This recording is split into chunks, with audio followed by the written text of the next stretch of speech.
Well, hey there, everybody. Welcome to Intermediate Guitar video number 11. In this video, we're going to do some finger picking stuff and adding a bass line underneath. So we're going to do the melody and the bass.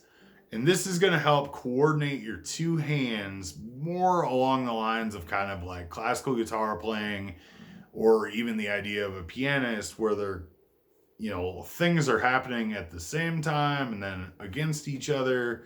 It's not just like strumming chords and it's just kind of is what it is. You're kind of using your two hands to do a couple of things and create a melody and harmony, which means the chord structure all at once. So let's bust into that so I don't just talk and stumble all over my words forever.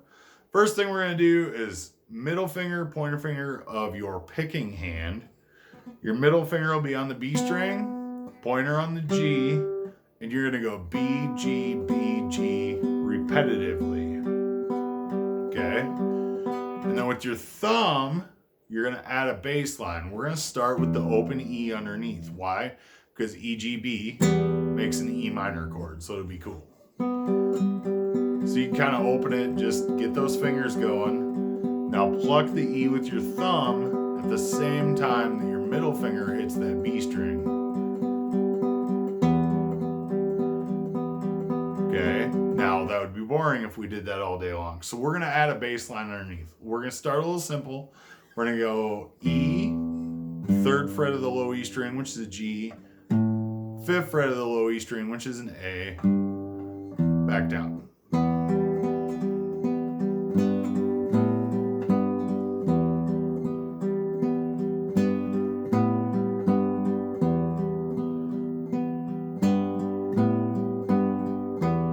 Now each new bass note happens when your middle finger plucks.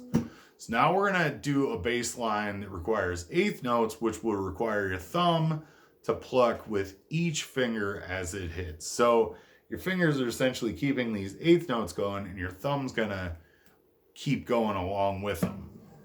So in this case, we're gonna do this bass line.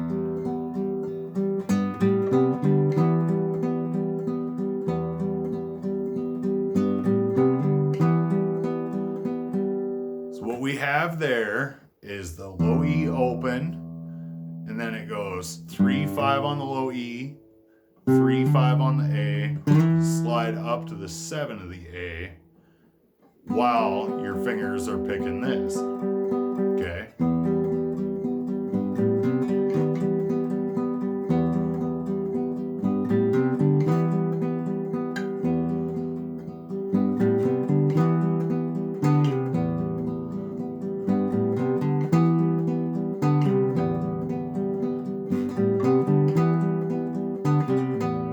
And at the end there, I had that slide down.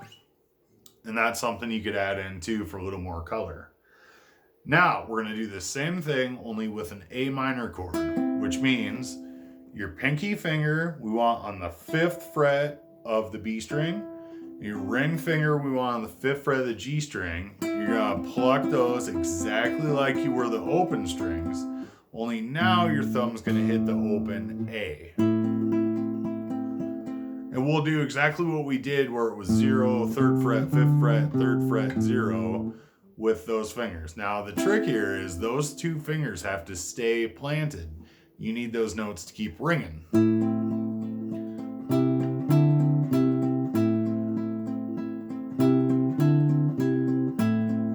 So now you've got your pointer and your middle kind of bunny earing between the 3-5-3-0.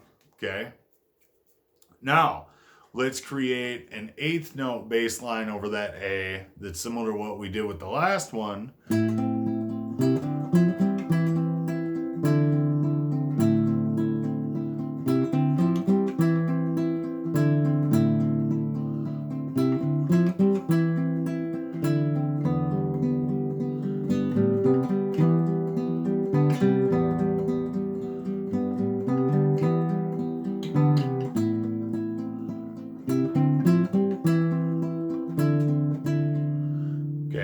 Now I lost it there, but So now we're working up to going from the E minor chord to the A minor chord and creating a bass line underneath of those together, so one would run into the other. So the first bass line with eighth notes we came up with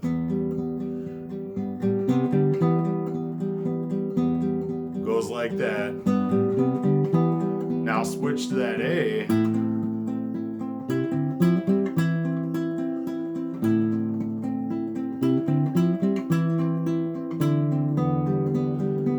Now, you notice at the end of that A chord I go, and leave that D ringing for when we go back to the E minor chord. And it just kind of adds a little more character, a little more sadness, whatever whatever you're hearing. To me, it sounds like more sadness, but it echoes from that previous chord through to the new one. It's kind of like it suspends into it.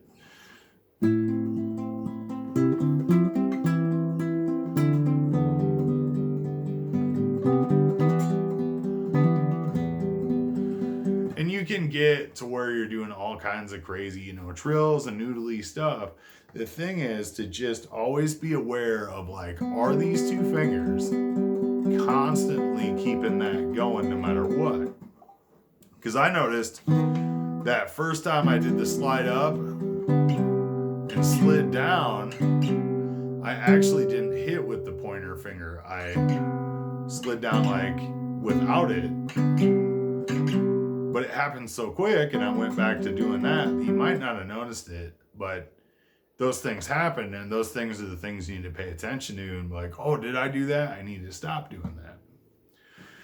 Okay, so that real quick, I'll give you the frets of what we did for the bass line on the A chord. 0 on the A, and then 3, 5 on the A, 3, 5 on the D, 2 on the D, and then the second time through, we do the exact same, all of that exact same stuff, except for you go the 2 on the D, and then the open on the D, and let that ring before you return to the E minor chord. Now, after that A minor chord once in a while, you can add a little cadence if you want, and we'll throw in a little chromatic one.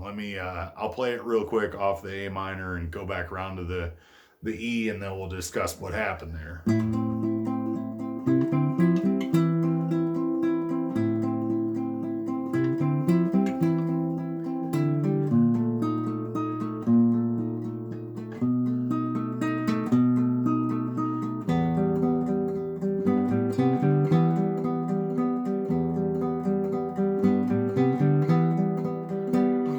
Okay, so what we did there,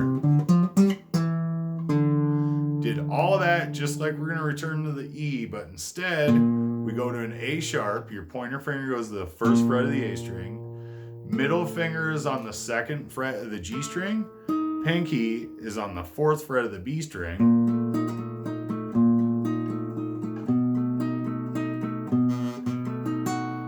Okay.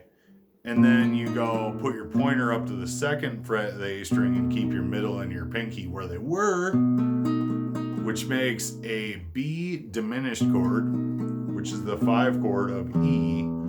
So it gives you this nice full cadence back down to E. You can hear that. So there you go. Practice that. It'll really help your hands get more coordinated, especially if you're interested in more finger picking and like classical style playing. And we'll get deeper into that and like techniques and different drills to practice, like just coordinating the hands better. This is one of my favorite ones. Somebody else probably came up with it. I think I came up with it for myself quite a while ago, and it just helped me kind of coordinate those things. And then you can do the inverse where you're holding it down with your thumb and then playing a melody over top with your other fingers. And we'll get into that in a future video. But anyhow, thank you for watching. Sorry about some of the mumblings and ramblings and all of that, but I hope you enjoyed it. I hope you practice it. I hope you do awesome at it. Have a wonderful day. Thank you for watching.